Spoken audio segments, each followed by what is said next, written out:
Welcome, Ram fans, to another edition of Swollapalooza Thursday. I'm Steve Ivy, your host. Thanks for being here. We're excited about today's show. I have two spectacular things going on today. First, I have a great guest, Ali Farokhmanesh, associate head coach of the Colorado State men's basketball team.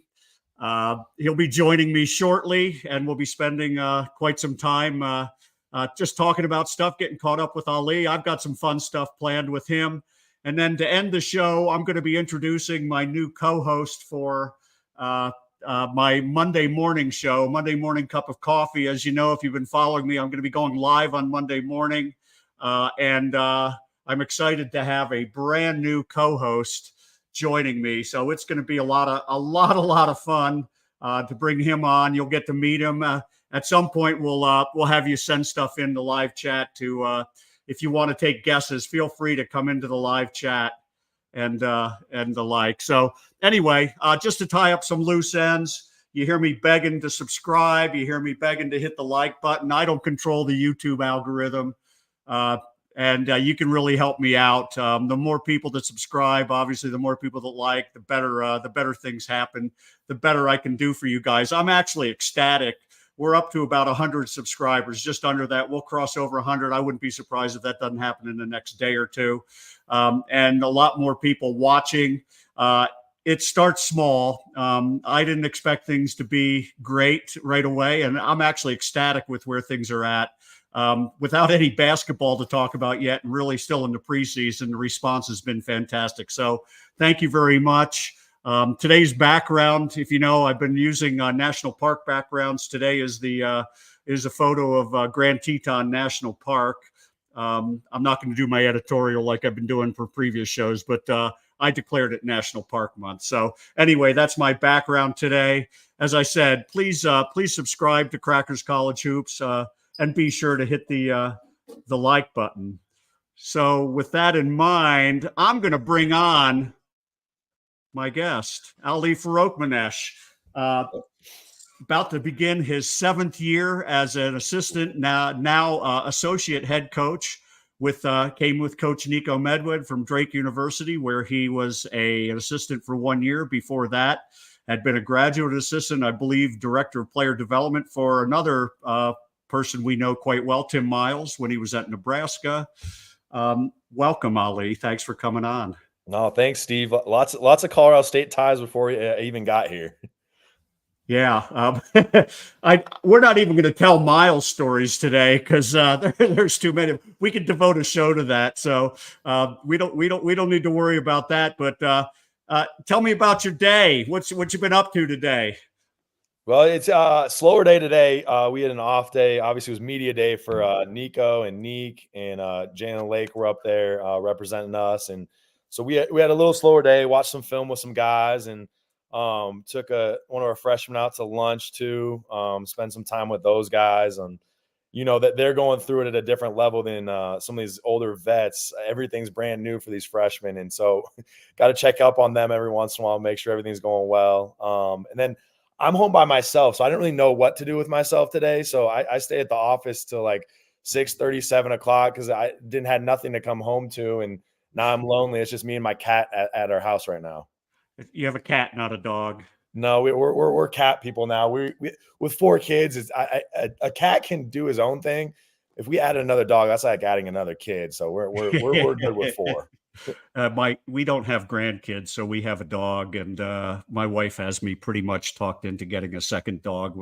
Maybe Well, in the gotta have a spring, brand, so. right? Yeah, got to. So anyway, cool. Yeah, you're living like the life of Riley, home alone, huh? Yeah. It's weird. Like I'm the one that usually cooks for the family and everything, and when I'm by myself now, like I haven't even eaten dinner yet. I feel like a bachelor that just doesn't know what to do with himself. So I'm keeping you from dinner. Yeah, I'm not even hungry, so I don't even know what's going on. Well, in that case, let's get going with the fun stuff, with the real stuff. Hey, the first segment, I want to do something, and I sent you a little note with an outline. It's this segment. It's got a video involved with it. It's called "The Shots Around the World." Of course, you are well known for one of the greatest shots in the history of the NCAA basketball tournament. But you're also well known, since you've been at CSU, for recreating the shot, doing a video with your family. And I'm going to run I have them side by side in a video. Let's take a look. Ali Farokhmanesh, who was he couldn't have been more than 6 foot tall. In fact, probably smaller.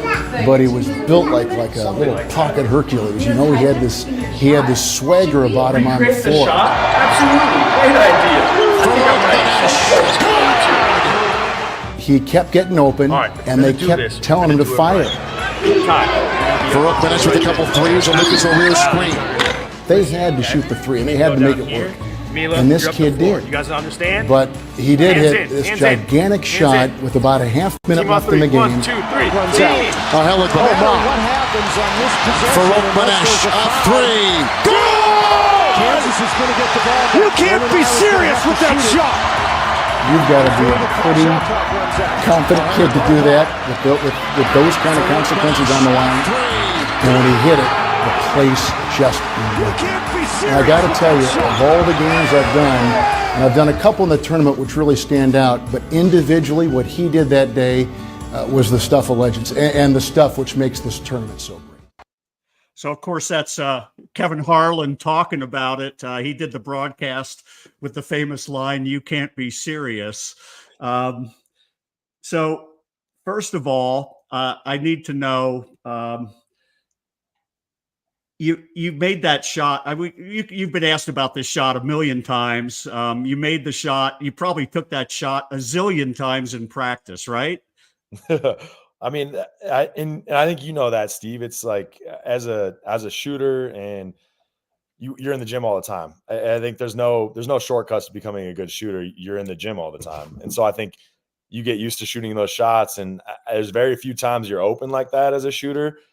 And I didn't think twice about it. And also, I think it goes back to Coach Jacobson, my coach at Northern Iowa, giving me the confidence to shoot that shot. Because if you looked over the 2 years that I was there, I shot a lot of shots that were very questionable at times. I probably shouldn't say that to my players now, but my shot selection at times was very questionable. But I was given that confidence by my coach to shoot that shot, and I don't think I shoot that shot in that game versus Kansas had I not shot that shot several times in many other games leading up to that. So did the actually was the whole play that developed with the pass from the baseline inbound, another pass, and then a second pass to you, was that something you would practice, or is that something that came kind of free out of the flow from what Kansas was doing in terms of pressing? Yeah, they were pressing. It was it's kind of interesting. If you go back and watch the game, we were actually up 12 points with about 7-8 minutes to go in the game. So we had a good lead. And then they started pressing us, and we didn't see the other side of the court for a good 4 minutes there, where we would turn the ball over like crazy. So I honestly, it was one of those things that I was in the right position at the right time, and opportunity meets chance, and I was ready for it. And I don't think it didn't cross my mind twice not to shoot that shot. And I think that's the thing, is if you get a chance to win a game, or you get a chance to make an impact like that, you take it. When you were a kid growing up, did you have a basket in the driveway, or did you take that shot more than once when you were a kid growing up, just shooting, with Ali in the corner, Ali makes, whatever. Is that something you had done and scripted all your life? Absolutely. No, absolutely. I think that's being a coach's kid too, and playing basketball and growing up watching March Madness. Because for me, it was obviously NBA.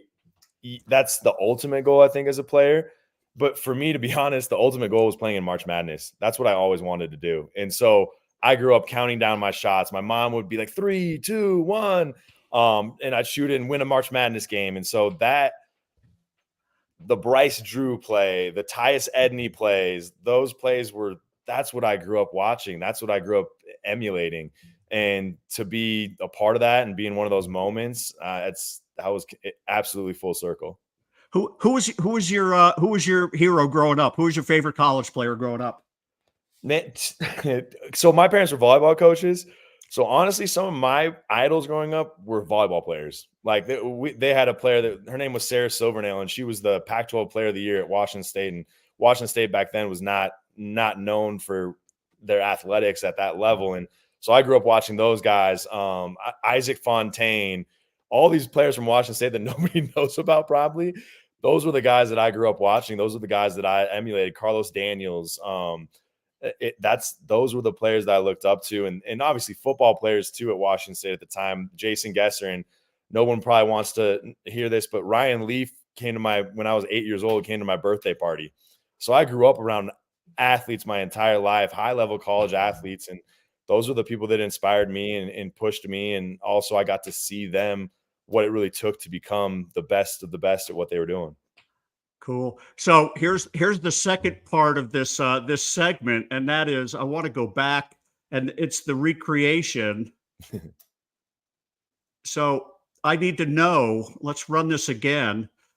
The pass goes to your wife Mallory. Good to do that. And then we see the cut. We see a splice. We see a close up of a pass.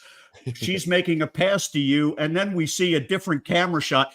Did you make this shot the first time, or did it take you several times to make the shot for the video? I swear on everything, it was the first take that I made it. Now I've like people have asked me to do this multiple times before, and like it's never been the first take, but this was the first take when we did it. It was the first take with Reno Boyd, who used to work in our athletic department and still is in town. But he helped recreate this whole plan, and he did a great job of making it look better than we could. So the other thing I wanted to bring up, had you ever seen that Kevin Harlan clip that I just showed? Yeah, unfortunately, I love the clip. I don't know if I love the Pocket Hercules. I was going to bring that up. How many people have called you Pocket Hercules? Yeah, I mean, and I on a basketball court, I know I'm small, but in real life, I don't think I'm that. I don't think I would compare myself to a Pocket Hercules, but I'll take it. If Kevin Harlan mentions my name, I'm living with it. I heard that and I just started laughing. I was what I mean, the joy of that shot, you're probably the most popular person in the Midwest other than in Lawrence, Kansas. Right. Absolutely. And a cover on Sports Illustrated, which of course was the dream of every kid growing up. That had to be just the most amazing, just almost surreal feeling for you. No, absolutely. I was in class at 8 a.m. the next day when we got back on a Sunday. And then the next day I had 8 a.m. finance class. And obviously I was drained. Like you can imagine how much sleep I got over the next 24, 48 hours. And I remember getting a text message from our director of operations saying like, "Hey, you're going to be on the cover of Sports Illustrated." And I was like, wait, what? And then I remember the bell ringing, and then this goes back, Steve, this is funny. So probably 2 months before that, we're playing Southern Illinois on ESPN2. And I'm in my night class with a bunch of other students. And, as a student athlete, I'm wearing my Northern Iowa stuff to class pretty much every day. And these guys, they asked me because the game was the next night, and they're like, "Hey, they're talking about the Southern Illinois, Northern Iowa game going to be on ESPN2. It's going to be sold out. Like, are you going?" They're talking to each other, and they turn around to me and they go, "Hey, are you going to the game?" And I'm like, "Yeah, I might be there." And then literally 2 months later, I'm walking down the hallways after we beat Kansas and Sports Illustrated and everything else, and I'm walking down, and every time I go by anybody, it's a high five. It's people bowing down like this. It changed everything. So when you say one shot can change your life, I'm a prime example. People were asking me if I was going to my own game 2 months ago, and now I'm getting high fives in the hallway. So I know you've been asked a million times about the game and everything like that. Is there any one thing that anybody has never asked you that you remember from that game that happened that you thought was kind of integral to winning the upset over Kansas? Honestly, I think it was I remember Coach Jake from the very start. Like I remember we put on the tape of the Kansas game of Kansas, and like we were getting ready to scout them. And I remember looking around like, there's no way. Like, how are we going to beat this team? And I remember them giving us full confidence throughout the whole game. And then I remember specifically them saying, you got to punch first. And we came out swinging, and we were up. I think we were up 11-2 to start the game. And that was the biggest takeaway I had from that is like, if you want, as an underdog, as someone who's trying to take down a higher rated team, you got to swing first. You can't walk into the fight and take body blows to start the game. Like, you got to come out swinging, and that's what we did, and we never relinquished the lead after that. It's such a great story. And of course, those of us who have been fans all our life of college basketball love the fact that you get upsets like that. And that is ultimately what makes March Madness. Let's move on. You've already talked about coming from being a coach's kid. What was that like? I mean, you talked about, being around athletes and stuff, but what was it like with mom and dad around the dinner table? Was there a lot of talk about, stuff that they went through, that they were going through as coaches? And is that something you picked up on when you were younger? Yeah, absolutely. I think just how you coach, how you teach, that there's more to it than the actual game. And that's the biggest part of coaching to me that people don't realize. It is not the X's and O's. It's not our game plans. It's not the scouting. Like, obviously that is a huge part of why we've been successful here.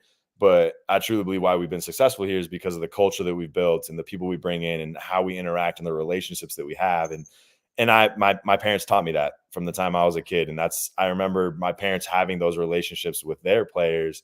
And then I was lucky enough now that I work for a head coach and Nico that has the same values that I have in terms of what he believes in coaching. And those things are at the forefront of what he's about. And that's how I grew up.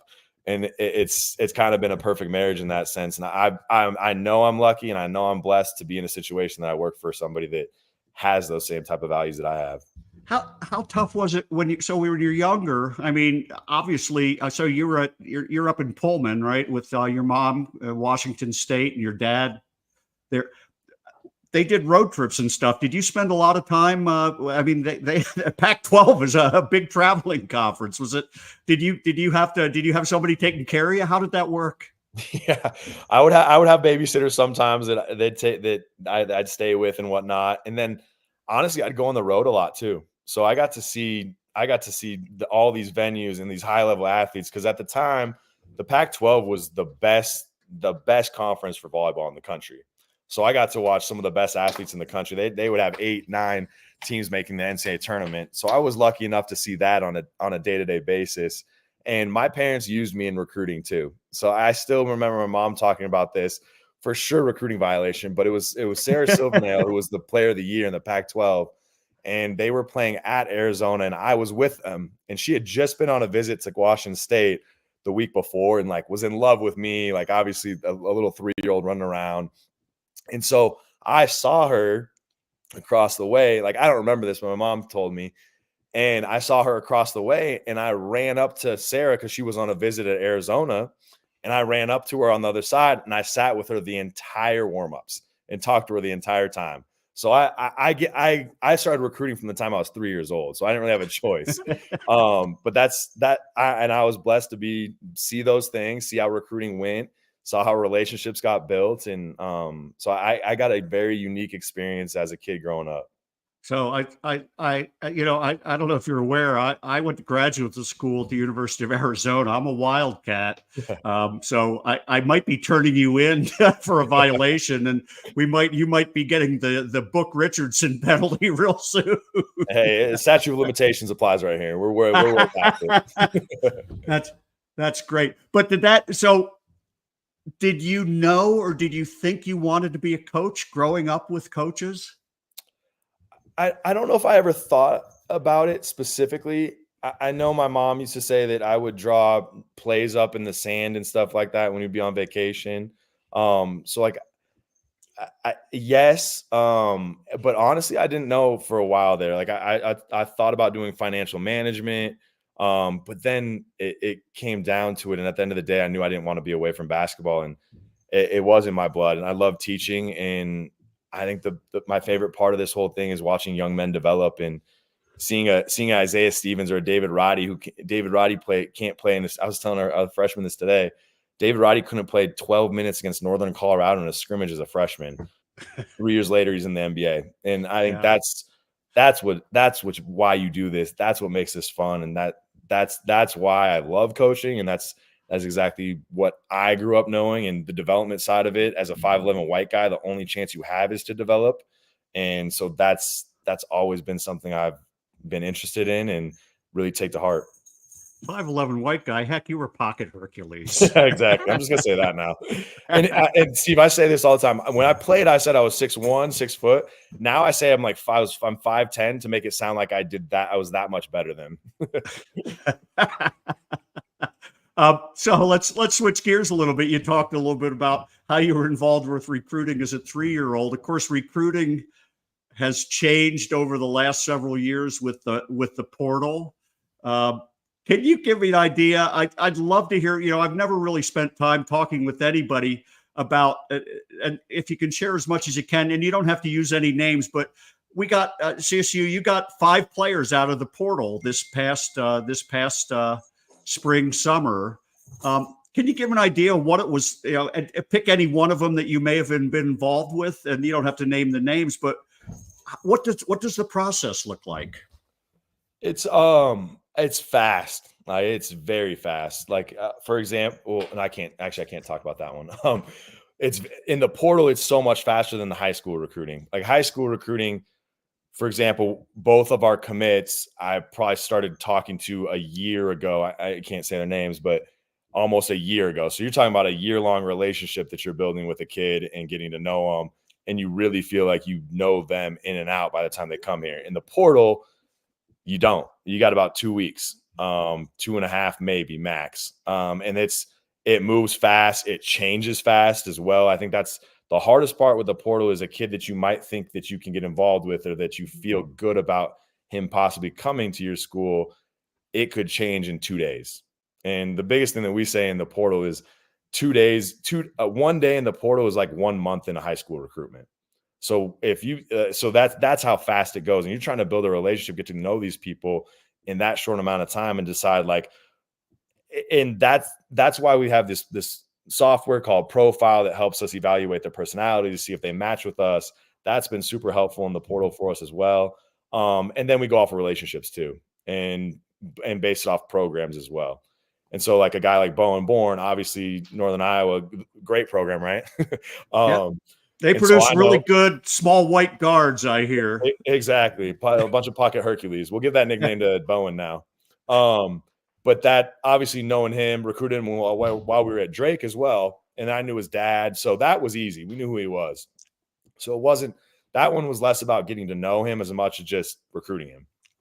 Keyshawn Williams, knew him 5 years ago, came on a visit. So that was another one, past relationship. Jalen Crocker was a lot different. That was a Texas tie, a Texas relationship that we had. And it kind of just, it worked out. Ethan Morton went in the portal, no relationship. He's from the East Coast. Normally we do not touch kids that are from the East Coast, just because there's the time zone difference. Not very many kids want to come out here. There's so many schools between the East Coast and here. And we've had success in the Midwest and the West Coast and international for us. So that was a different recruitment, but we just thought Ethan fit so well. Obviously, he was at Purdue, great culture. We knew what they do, how they work, and that fit with us as well. So out of all those things, it's such a fit, and that's always been the first thing for us. Do they fit us as people? Do they fit us as a culture? And then do they fit us as a basketball player? But it sounds like it's relationship building, but tremendously accelerated. I mean, just like light speed. It's light speed. I mean, my wife does not like me for that month because you're on the phone all day long. I was showing her one day, I probably had 55 phone calls I had made, either gone out or come in, and it was 4 o'clock that day. So yeah, it's from the perspective of the fan, of course, the people that follow the game, we get so excited when we see that somebody's in contact, somebody's in the portal, somebody's in contact, and then you read about it. But I guess we kind of don't realize that there's so much stuff that has to happen, and so crazy quick that and now it's going from 45 to 30 days. That's the latest. Is that the yeah, what we're hearing? It's down to 30 days, which I don't know. We'll see. We'll see how much that affects it. I think it will help coaches in the sense that we won't have as many kids leaving so much later. Like you saw so many kids leaving late into April, and that's when you really get screwed, to be honest, is when a kid leaves at the end of April. You can't really replace them now because you haven't been recruiting anybody for that position this whole time, and then they leave April 29th, and it changes the way you start recruiting too. Super. So thanks. I appreciate that. That's eye-opening. Let's move on and talk about the real meat of why we're here, which is 24-25, the team. I want to get your impressions first. Let's talk about the returning players. We have 4 players coming back, and of course, first and foremost, the first person we have to talk about is Nick Clifford, who came to CSU last year. I thought, the first time I saw Nick in a practice, I thought, oh, he's going to be okay. And then by the time the season rolled around, he was something. He really fit in. He fit in beautifully. And I remember asking Nico, I said, when did you know? And he said it was the Oregon scrimmage, or the Oregon closed door scrimmage when you went up to Eugene. He said the lights came on and it became obvious that Nick was going to be a player. But can you talk about what you're seeing this year versus what you saw last year in Nick? Yeah, and I agree with you, Steve. I was thinking the same thing in that June when I first saw Nick with us. I was like, oh boy, like this is gonna be rough.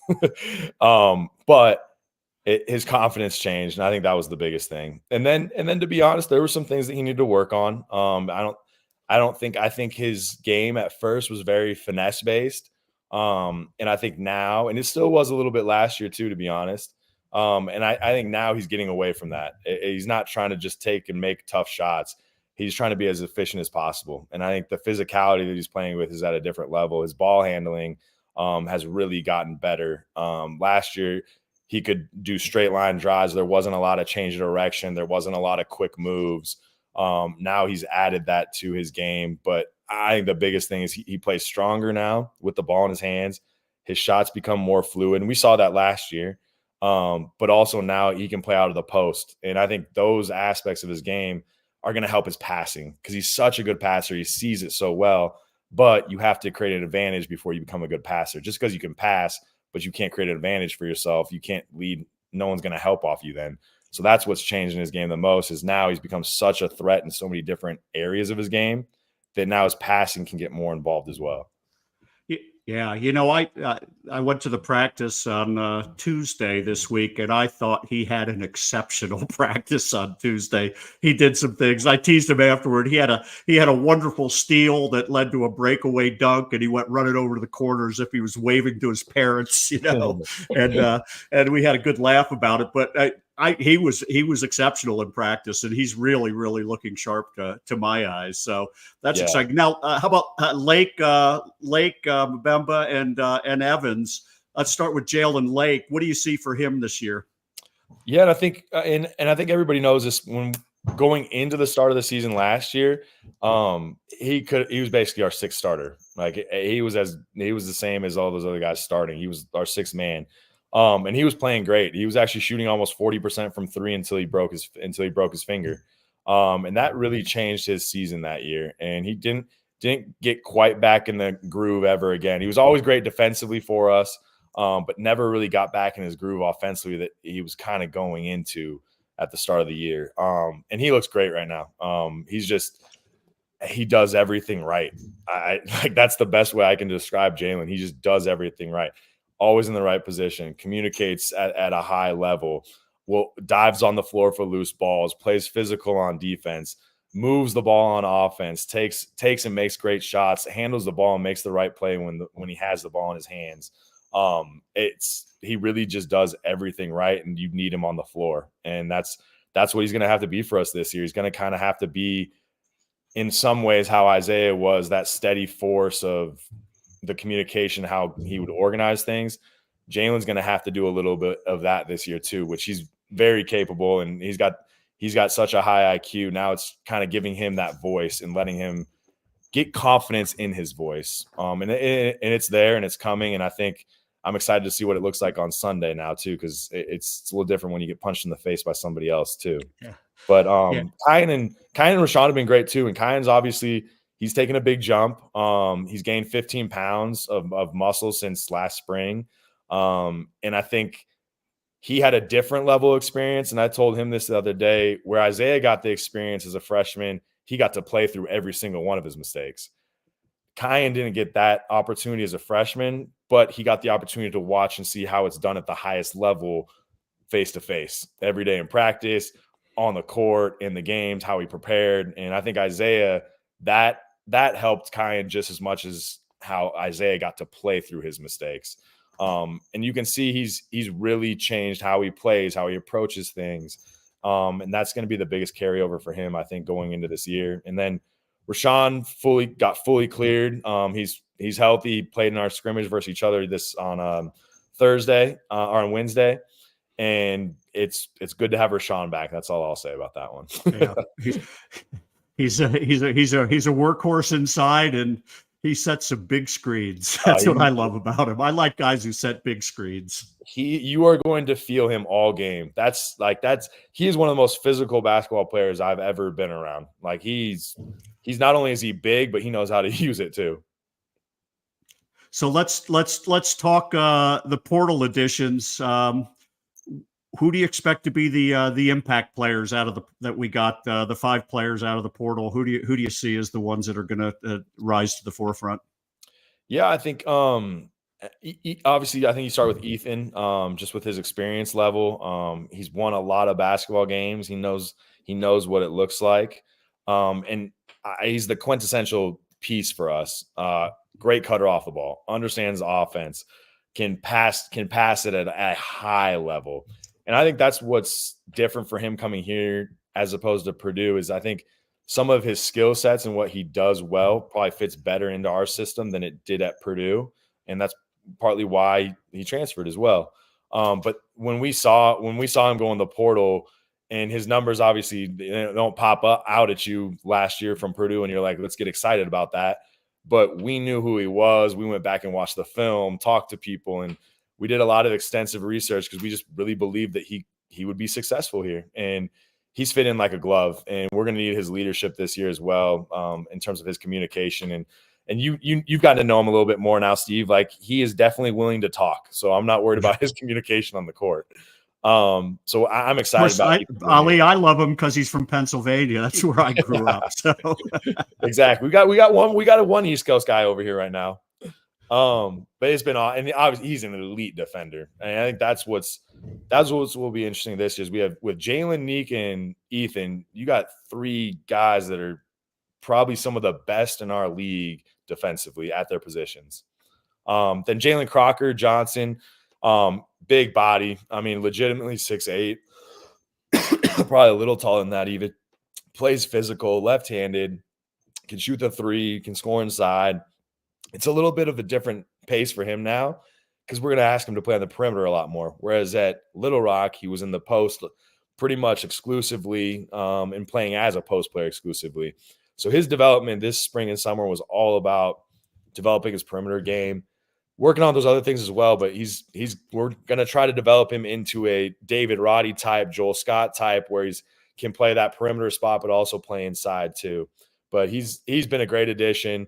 He gets winning as well. Even though he's only a sophomore, he won a conference championship in the OVC last year with Arkansas Little Rock. So he knows what it looks like also. And then I think going along the same lines, you look at Bowen Bourne, like it's the guy that's won a lot of basketball games, played in a lot of meaningful basketball games, made a lot of shots in basketball games at this level. And that's what we're going to need him to do. He's going to have to be a guy that can make a bunch of shots. And I think he's got a capability to score 15 points in 5 minutes quick. And that's what we need him for. Like he's going to have to be a microwave for us at times, but he also plays so hard. And you know that, Steve, after coming to practice, like he knows only one speed. And so for us, like we got to help control that because he will be in the gym all day long, shooting on the gun 24/7. And we got to tone it down for him a little bit because in your 5th year, you've shot a lot of shots. Now it's about quality over quantity.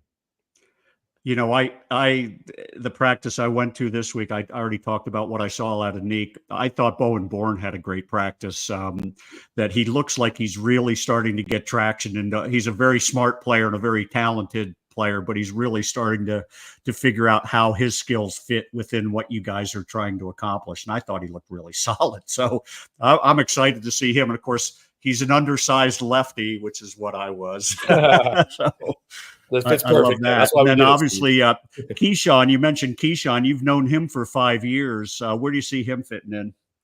And Keyshawn is as talented as a player we've had here. And I think people will see that right away. Like, he's another one of those guys that when you watch the game and all you can say is he can do some stuff that other people can't. Like, there's a lot of stuff we can teach him and we'll help him get better.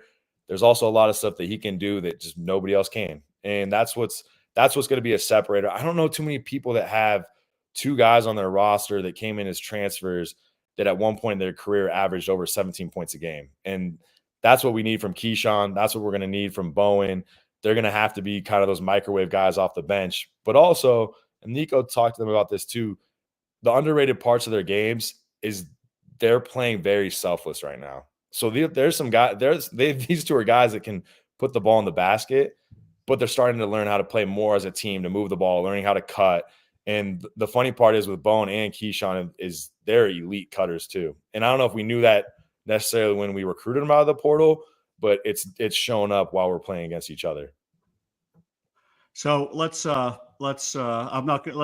on. Obviously, I'm not going to talk much about Nicola, who I think he's really starting to come on as well. But let's talk about, you have four very talented freshmen. Do you really see him making much of an impact this year?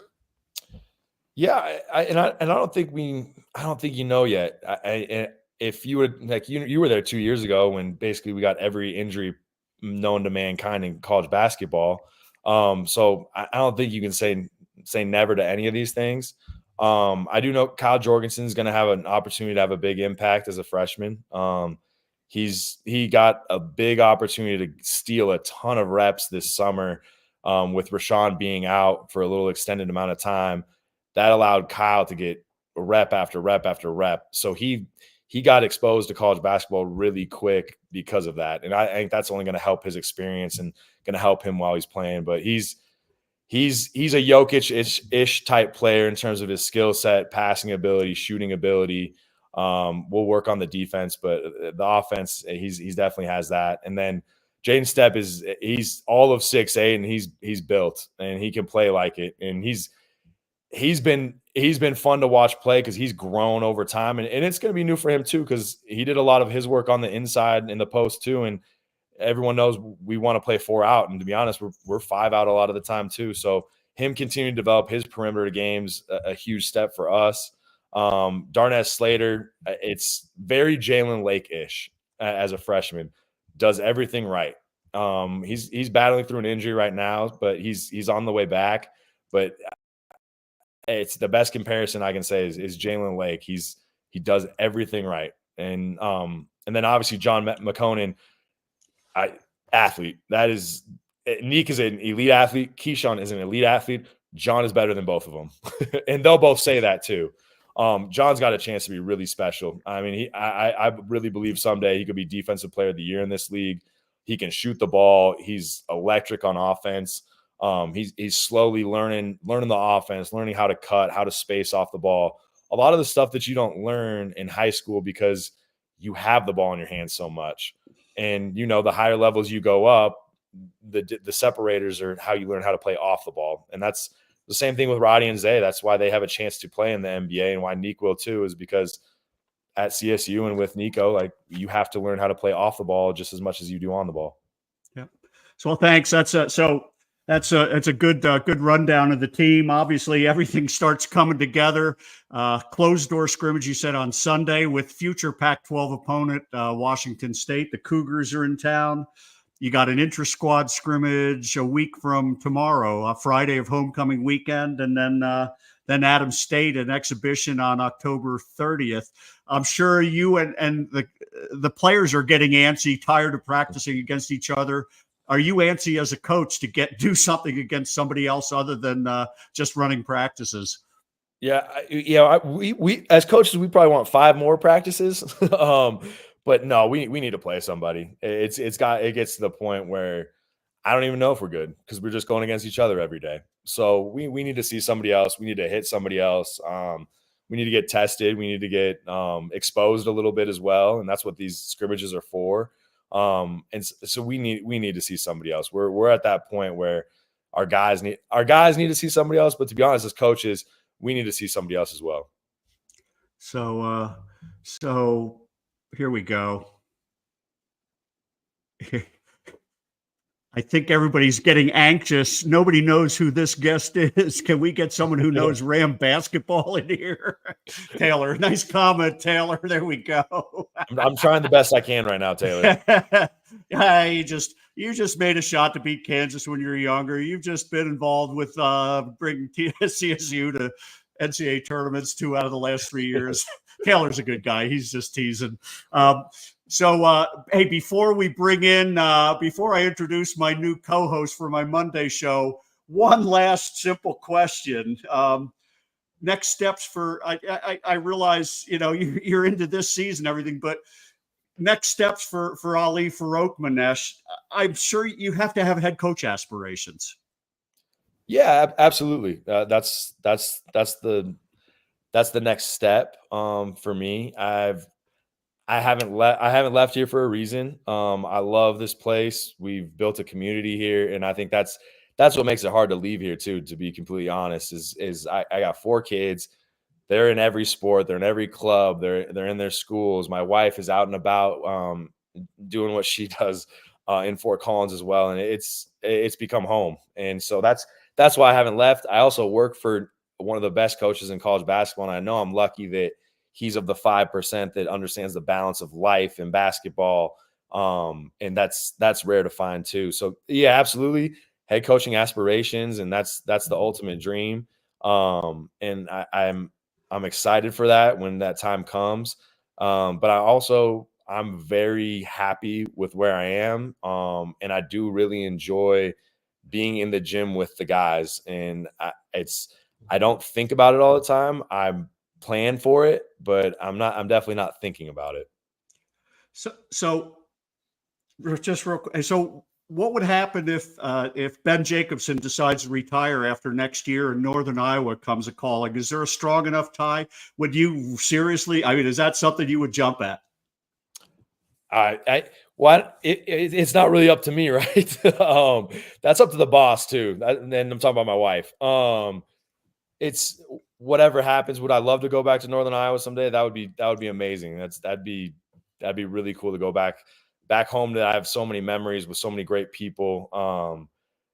But to be honest, I love being here and I love being with Nico right now. But it's someday that will happen, and I know I'm prepared for it. And Nico's definitely prepared me to be ready for a head coaching position when that time comes. But it is like what you said, Steve. Like I'm full go with right now on this season. And when that time comes, I know I'll be ready. Super. Hey, thanks on that. I appreciate that. Just real quick before we bring on my new co-host, Jake Shiljan, who I had as a guest a couple of shows ago, is curious how the recruiting strategy has changed over the years and what the coaching staff pitches to recruits nowadays. Has it changed? Is there something different?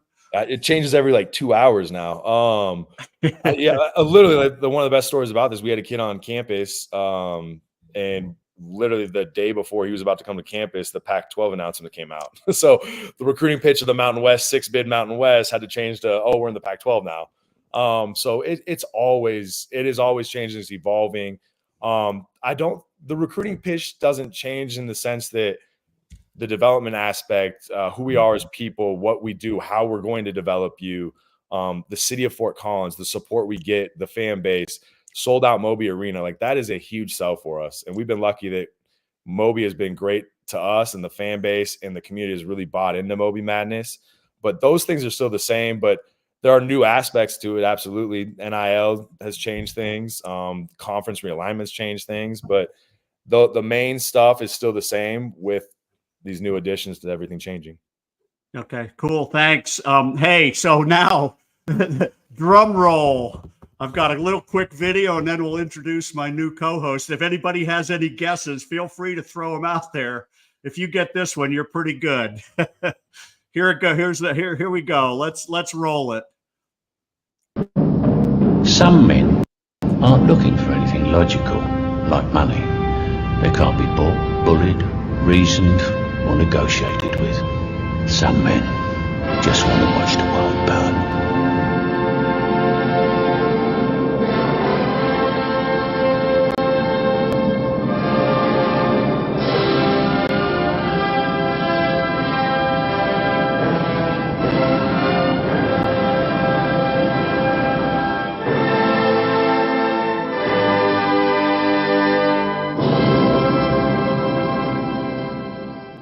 Ladies and gentlemen, my new co-host for a Monday morning cup of coffee, the one and only Mr. Thursday Night, Brady Hall. Brady, how are you? I had to put the Mr. Thursday Night on there because as you're probably seeing with the Broncos right now, nailed that one.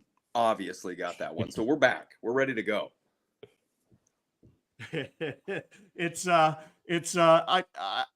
When we started talking about this last week and the idea, I started thinking, what a great partner. What a great partner. But it's certainly not a Batman and Robin relationship because you're the Batman. I'm not young enough to be Robin. You're the man when it comes to sports talk in northern Colorado. And I started thinking, well, maybe I could be the old man, Alfred the Butler, and you can still be Batman. And of course, there was one of the Batman movies where I think Bruce Wayne refers to Alfred as this is my boss or something to that effect. This is the man who oversees me. So anyway, I'm so excited about it.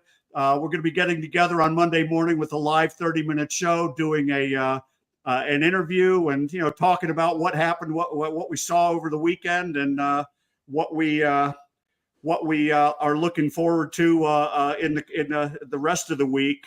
Obviously, Mr. Thursday Night, I got one for you before we leave. But here we got Taylor. Awesome. Taylor's excited. There's a laughy emoji. Is he excited or is he laughing like, oh, that's crowd goes wild. He's a happy guy. I'm on here with Ali Farokhmanesh. That's like Brady. The people are getting what they want right now. They're getting Brady home Monday with Steve Ivy. That is what they need. We're having I'm so fun. excited about it. It's gonna be a great show. I'm really looking forward to it. It'll be fun. We'll be a little not off color, but we'll be a little different, I think. And we'll be live. Here we go, Jake Liddy, indeed. There we go. So here, Mr. Thursday Night. It is Thursday night, and since you make your picks, I want you to know, CSU Ali has a closed door scrimmage with Washington State this weekend, and I went out to one of the metrics sites, Haslametrics.com, and he does all his preseason rankings and this and that, and you can see how a team would do against another team in his preseason rankings. And at home at Moby Arena, he would have CSU a 4-point favorite over Washington State on Sunday.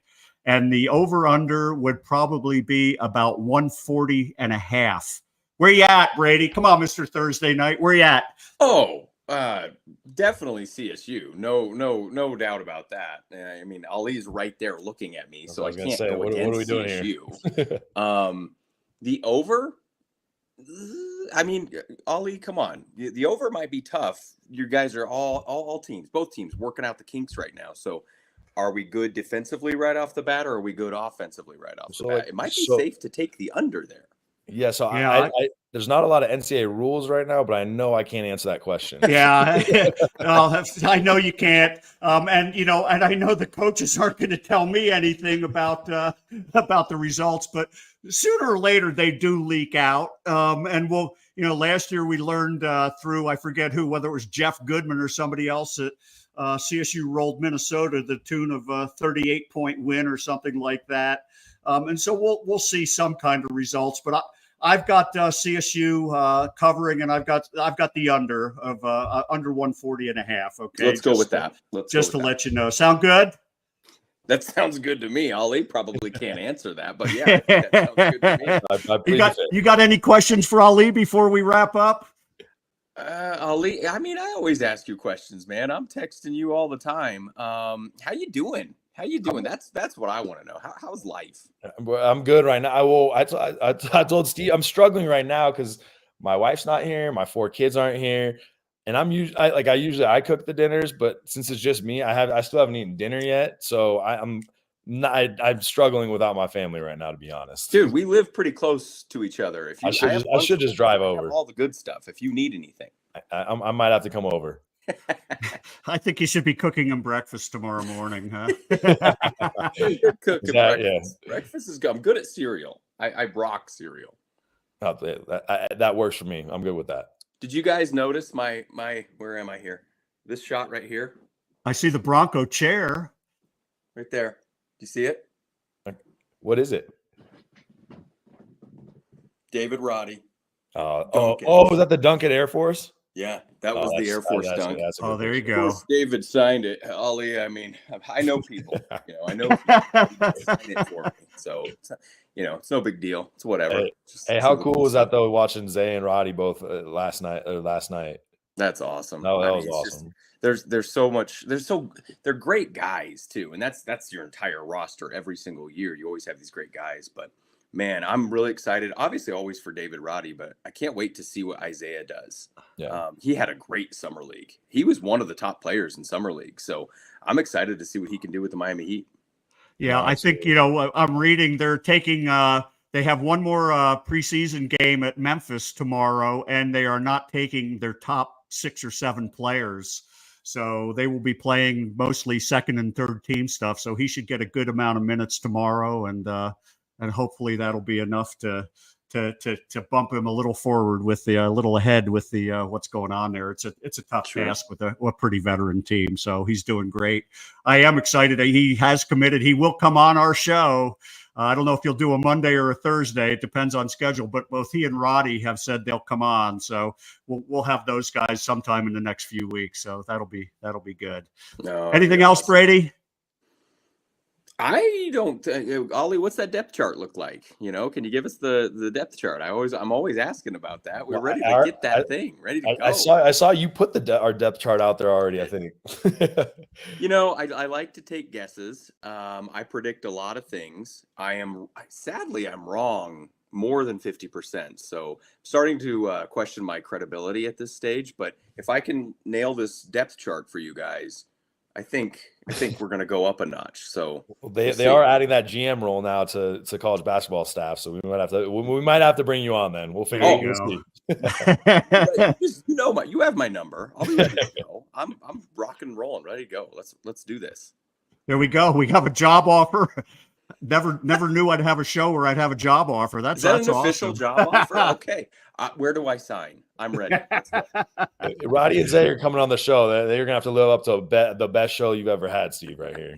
Well, this has been a good one. So, what else? Anything else, gentlemen? Before we wrap, I finish. No, Ali, man. You know how much of a fan I am of you, and of course, Nico Medved. I can't wait for the season to start. And getting out to practice and everything too. So I'm looking forward to covering Colorado State all season. Hey, everyone can come watch us next Friday then too for the homecoming scrimmage. We'll be a blast. Everyone's gonna play. It'll be good. The first time everyone can see the guys up close and personal. Love it. Brady, thanks for coming on. Thanks, and can't wait to get started with you on Monday. Ali, thanks for taking important amount of time and spending it with me. We appreciate it. Ram fans, we'll see you again on Monday morning with Monday Morning Cup of Coffee. Thanks again for watching.